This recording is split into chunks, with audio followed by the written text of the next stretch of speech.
Hey guys, this week was a blast. 18 news on this week's episode, weekly update.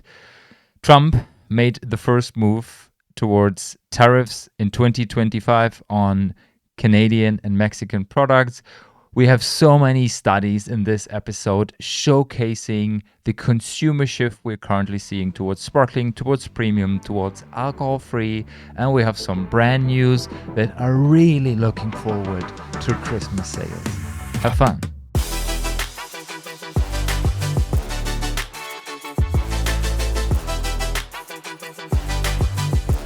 Welcome to the Pinot and Pixel podcast episode number 214. 18 news this week, fully packed, and we start directly with the news of the week from the United States, where Trump recently proposed 25% tariffs on imports from Canada and Mexico. Quoting him from his own social media platform Through Social from Monday, November 25, Trump said, "On January 20th, as one of my many first executive orders, I will sign all necessary documents to charge Mexico and Canada a 25% tariff on all products coming into the United States and its ridiculous open borders." So he is not only talking about pushing the domestic market and putting tariffs on imports, especially from Canada and Mexico. No, he's also talking about the problem he has with immigration and, as he also puts it, the huge drugs problem that is caused by Mexico and Canada. Mexico's President Claudia Sheinbaum said, "Migration and fentanyl consumption will not be addressed with threats or tariffs. Dialogue is the way forward." And I mean, Trump is not the guy you usually see talking a lot to other people. He talks a lot, and he talks a lot about himself generally, but he's more the guy who just executes, especially when it comes to pushing the national industry, which is basically not bad. But when this means that you cut off international connection, you start diplomatic wars with other countries, this is actually not a good thing, also especially for the industry, for the domestic industry. And talking about the imports from Canada and Mexico, we are not only talking about wine and spirits, but spirits is a huge thing. Agave spirits from Mexico account for 80%, responsible for tequila and mezcal sales in the United States. We talk about Canadian whiskey. We talk about fruits like avocados and strawberries, and all of this will definitely change the picture, the statistics of what is consumed in the United States. This will have a huge effect on the consumers and the consumer behavior in the United States. And unfortunately, in my opinion, and in the opinion of many experts in the industry, this won't be the last thing we will see when it comes to tariffs on products, on drinks and foods, and also regulations in general. China is waiting for that. Central Europe is waiting for that. And we have already experienced that in 2019.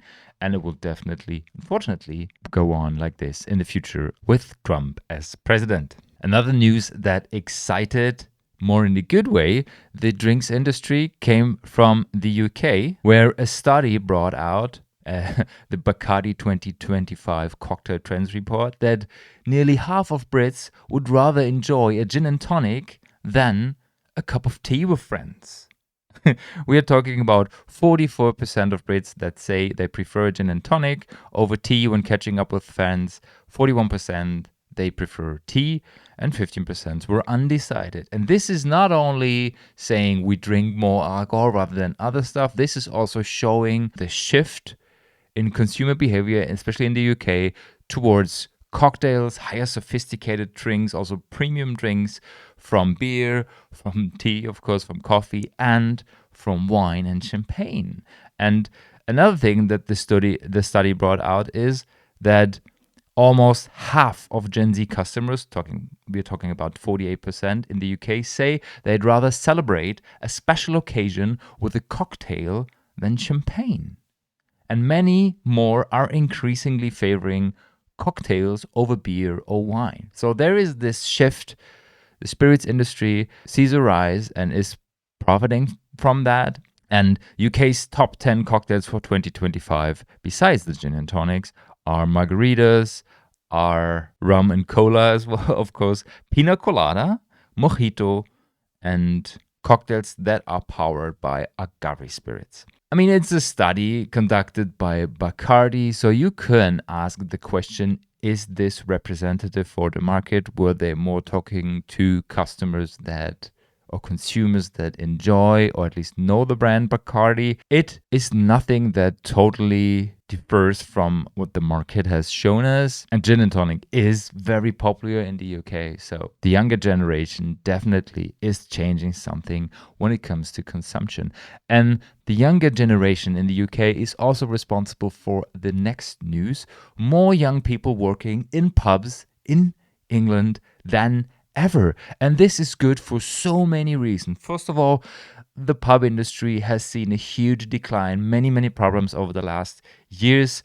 So many pubs had to close down, and the pub is the cultural center of a village, of a city in England. I experienced that so many times, and it's so important for a village to have at least one pub where everything is going on. You go there to play pool, to play billiard, to chat with your peers, to watch your favorite game, or just to know what is going on in the village and in the area. They had problems with rising costs for food, for drinks, for electricity. They have the staff shortage, like every country, not only in Central Europe. And they also struggled in attracting younger people.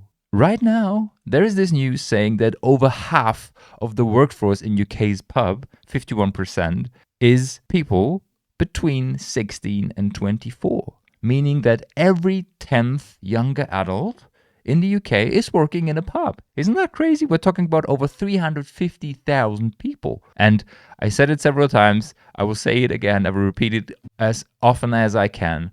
The best thing you can do between 16 and 25 is having a part-time job or generally working in gastronomy. There's no better way to learn how to deal with money, how to deal with customers, how to learn social skills, human skills like empathy, like patience, like tenacity. It's just, it's for me, it's the perfect environment to become a better human being and to be better prepared for your future. So if you have the chance, grab a job in gastronomy. And England shows how this could work. Just to give you some numbers, in 2019, before COVID, there were 280,000 people working in pubs, and the number of pubs was way higher to that time. And today, it's 350,000 people. That's pretty cool, actually, isn't it? So if you have the chance, try to find a job in gastronomy and train yourself and become a better human being.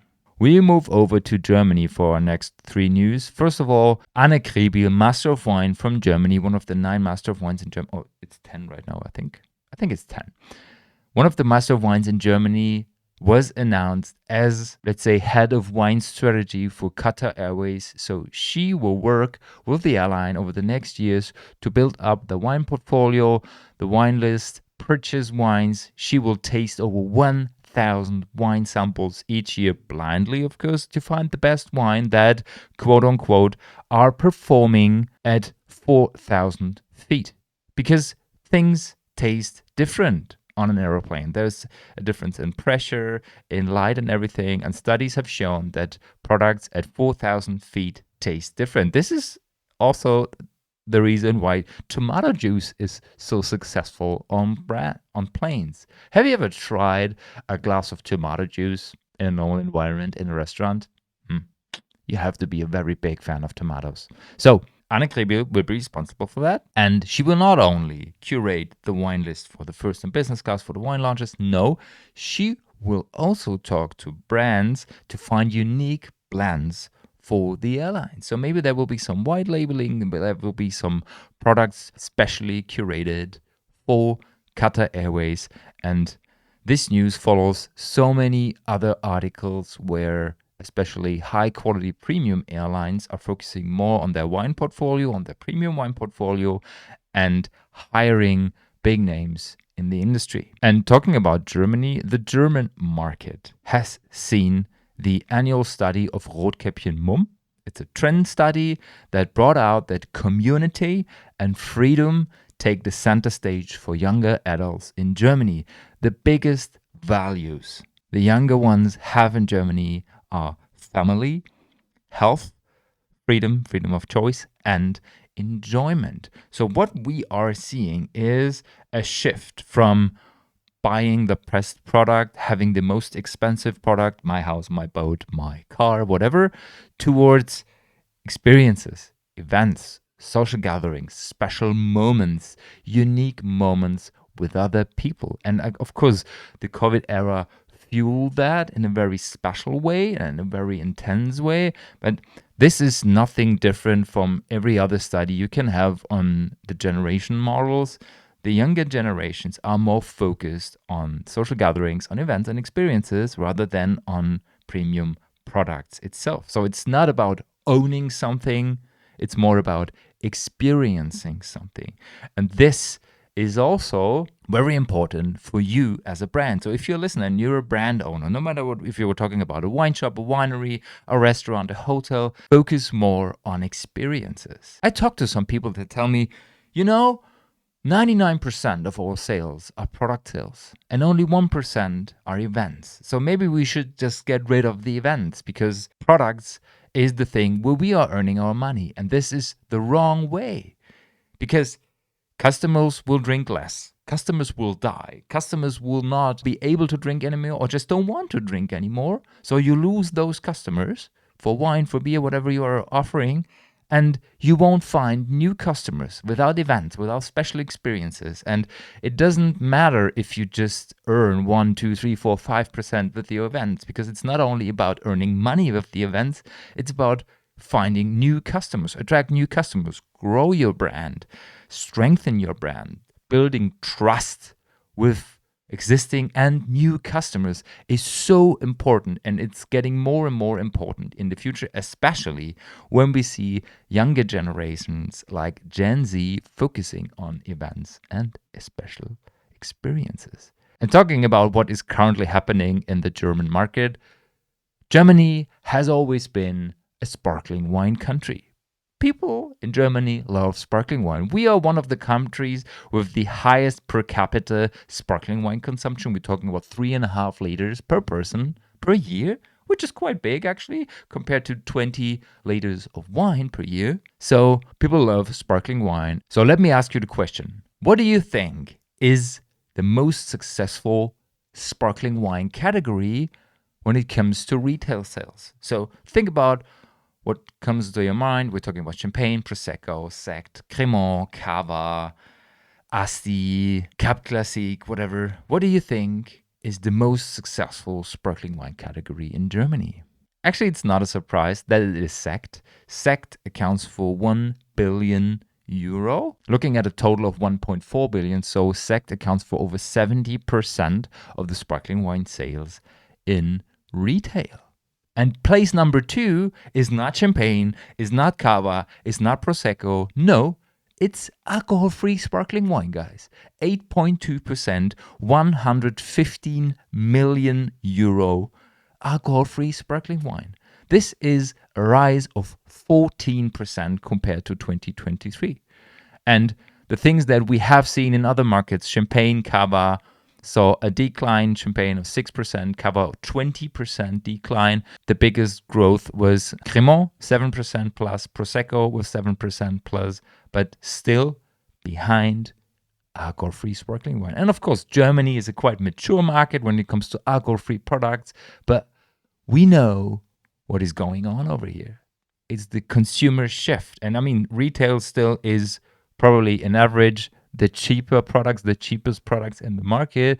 But this is what is driving the category of Sekt and also of alcohol-free sparkling wine. We're not only talking about quality, we're just talking about an easygoing entry-level product that makes the category more accessible. And if we just want to celebrate with people, it's more about the occasion, it's more about the event itself rather than the product. And this is why Sekt and alcohol-free sparkling wine was so big in 2024 and will see a rise in 2025 as well, in my opinion. And the focus of especially the younger customers on alcohol-free is also something that is driving the wine fairs of 2025. And in my opinion, one of the most successful wine fairs in the future, especially when it comes to B2B, will be Wine Paris. I've talked to exhibitors and visitors of Pro Wine, Wine Paris, Vinitaly, and London Wine Fair this year and last year, and most of them told me the exact same story. Wine Paris was way more interesting, felt modern, felt more focused on what is currently going on in the market, trends, and it's not so sophisticated because especially at Pro Wine, many people have the feeling that so many others that attend the fair are carrying their noses way too high, especially when we're talking about the wine and drinks industry. It should be more accessible. We talked about that in the last episode, and Wine Paris is showcasing how this can work. And what they recently said in the last press release is that there will be a bigger focus on the no-low category with 50% more surface, with a tasting area, and with many exhibitors that are focused on alcohol-free drinks and low alcohol drinks. This will attract younger customers. This will also help people that maybe are still struggling in putting a foot in this category, in this direction. In my opinion, it's a no-brainer that as a winery, as a restaurant, as a hotel, as a wine shop, you should consider putting alcohol-free products in your portfolio, on your wine list. People are interested in that. And sometimes I have chats with restaurant owners that say nobody drinks alcohol-free. Yeah, because there's nothing on the menu. You know? I mean, sometimes people are brave or curious enough to ask the waiter, the waitress, if there is alcohol-free drinks available. But if it's not on the menu, why should I order it? So put it on the menu, just test it. You will be surprised how many people would love to have alcohol-free drinks. You don't have to have 50% of your portfolio alcohol-free. No, I'm talking about 2, 3, 5%. Just offer something. And a country that has struggled a lot with offering alcohol-free products, it's Italy. Italy is quite famous for a very big wine culture, of course. And by law, you were not allowed to produce alcohol-free products in Italy. And we're not talking about juices and verjus and sparkling juice and stuff. No, we are talking about dealcoholization, because you're not allowed to keep more than 5,000 liters of spirits in your company by law. And the agriculture minister Francesco Lollobrigida presented a new draft at the end of November to regulate production of what is in Italy known as no-lows, to offer the opportunity for companies in the Italian market to do this on their own. Currently, they are shipping their wine to Germany or to Spain to get it dealcoholized, get it back into the country, or they just buy it from Germany or from Spain as a white label, just to be able to sell something without alcohol. And especially the bigger brands would have a huge interest in that, because the Italian customers, I mean, the consumers are maybe a bit different and maybe more related, closer related to wine culture in Italy, but the younger generations are not totally different to the ones in Central Europe or worldwide. They are interested in drinking less, drinking alcohol-free options, and maybe just don't drink at all, small amount of maybe. So it is definitely necessary and important for the industry, in my opinion, that they can offer alcohol-free products. And if you're looking for a business model, you should consider buying a column as an Italian company, just to be able to be a contract worker for all the companies that will be interested in alcohol-free stuff in the future. Many regions usually set up their rules. No PDOs or PGI products are allowed, so you will not be able to label Prosecco on the label. This is okay. I think we are too far away with the final dealcoholized product from what should be considered as this is a terroir product, a PDO or PGI product, that it would make sense to label that through marketing, through the eyes of marketing. Okay, it's easier to push alcohol-free, quote-unquote, Prosecco rather than saying this is a sparkling wine made of Glera grapes. I get it. But when we are talking about identity, I get it why there won't be PDOs and PGIs on the label. I mean, we talked about that at the podcast as well. Some people in Germany are trying to push towards a regulation in the EU that you are at least allowed to put the region on it, because if you use Riesling from Rheingau, why not putting it on the label to be in a better position to market your product to the customers? And I mean, this is a double-edged sword. Again, on the one hand, when we talk about terroir, about identity, the final product is too far away, as I said. On the other hand, if you want to open the category to more people, to gain more customers easier, especially when it comes to people that have or that are used to the wine industry, to the wine terms, it might be easier to get access to those people when we are able to use alcohol-free Prosecco, so the PDOs, or at least the wine styles.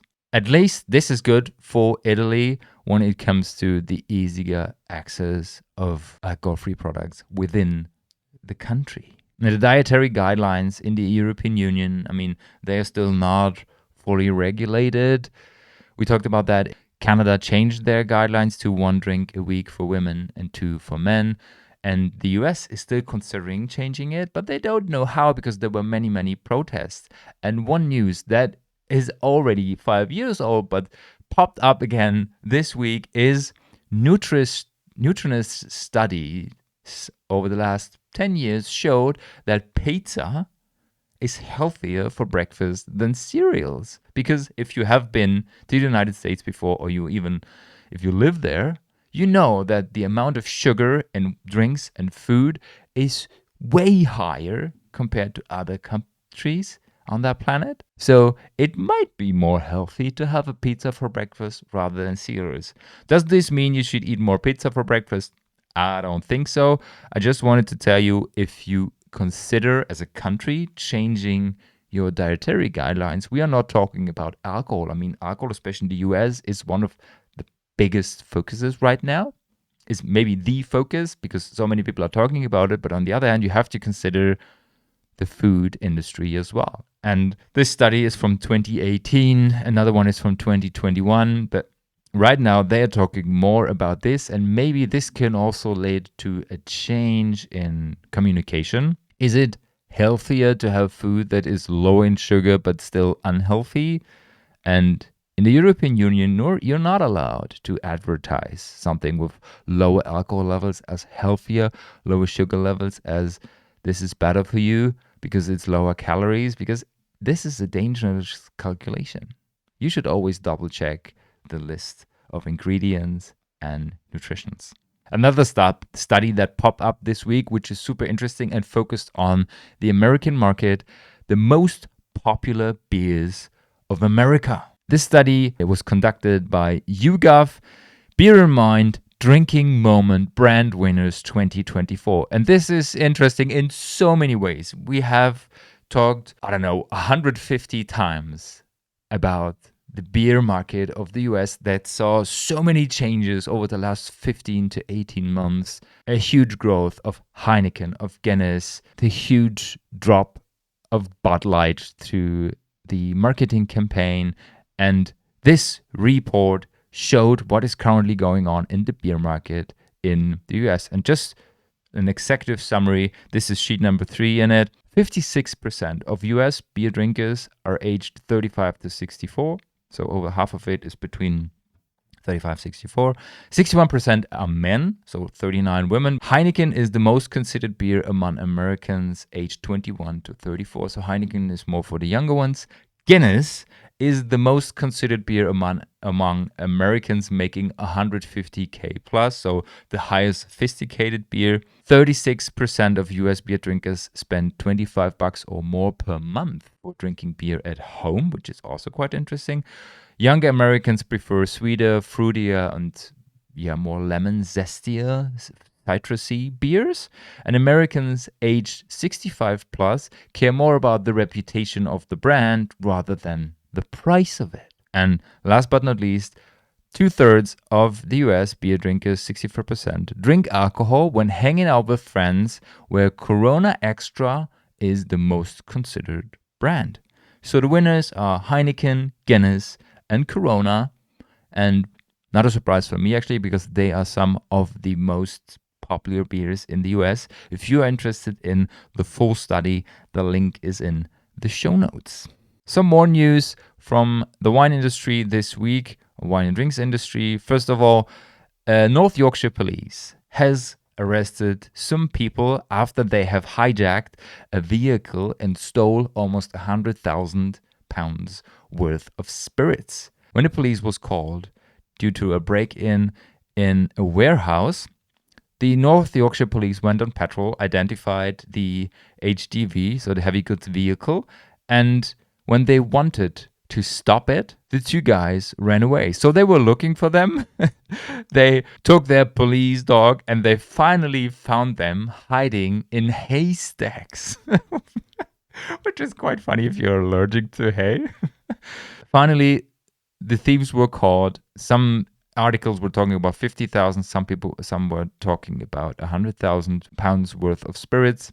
And the distillery said, thanks to the police and the fast reaction, we were finally able to find the people that basically just cut a hole in the fence to steal the cases. Without immediate support of the police, we would have been facing terrible losses. So once again, thieves in the drinks industry have been caught, and this time found in haystacks.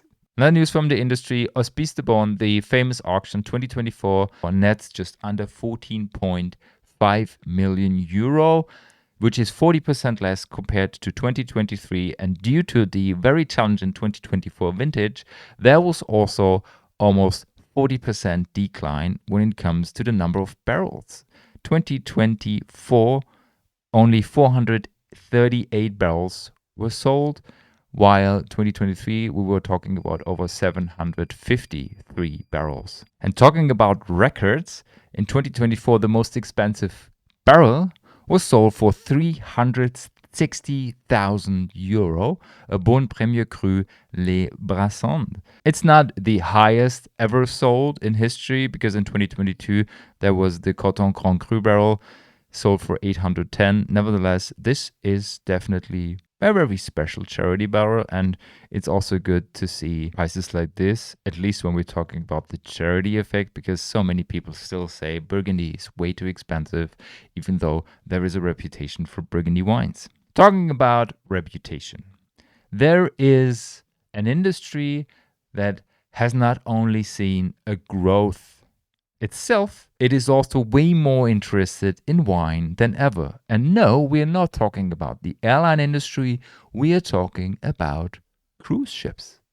The article Cruising to Better Wine Sales talks about the opportunities that the cruise ship industry is offering, because there are so many opportunities and advantages you have as a cruise ship company. First of all, you don't have to go through tier systems. You can buy wine directly from producers without having to pay a multiple tier markup, especially in specific countries like the US. Cruise ships can also buy wine from brokers and sales agents that can work really closely with them. And especially when it comes to quality to premium products, we have also seen a rise in special events, in tastings, in signature programs and products offered by cruise ship companies. And just to give you a feeling, the overall cruise ship market on the planet accounts for $66 billion, according to Marine Insights. And brands like Princess Cruises, for example, 4.2 billion annual revenue. AIDA, quite famous one in Central Europe, 5 billion, and there are so many other big ones. They show more interest in premium brands, and of course also in people working in the industry, experts that are consulting for them to get the best products. Celebrity products are a big thing, and this is why Kylie Minogue offers a non-alcoholic sparkling wine to Princess Cruises. So Princess Cruises recently announced in a press release that they will team up with Kylie Minogue, with the Australian singer and songwriter, to add her non-alcoholic sparkling rosé to the celebrity-curated Love Line Premium Liquors collection. So once again, there is a big focus on premium products when it comes to cruise ships. And the vice president of food and beverage said, At Princess Cruises, we are dedicated to creating exceptional experiences that delight every guest, and our collaboration with Kylie Minogue is a perfect example of how we are always evolving to meet their needs. And I mean, Kylie is a big name. I would say, talking about numbers, one of the most successful celebrities in the drinks industry. She is selling over 17 million bottles globally each year. And maybe this is also the reason why Aldi thought, we can make a copycat of one of her products.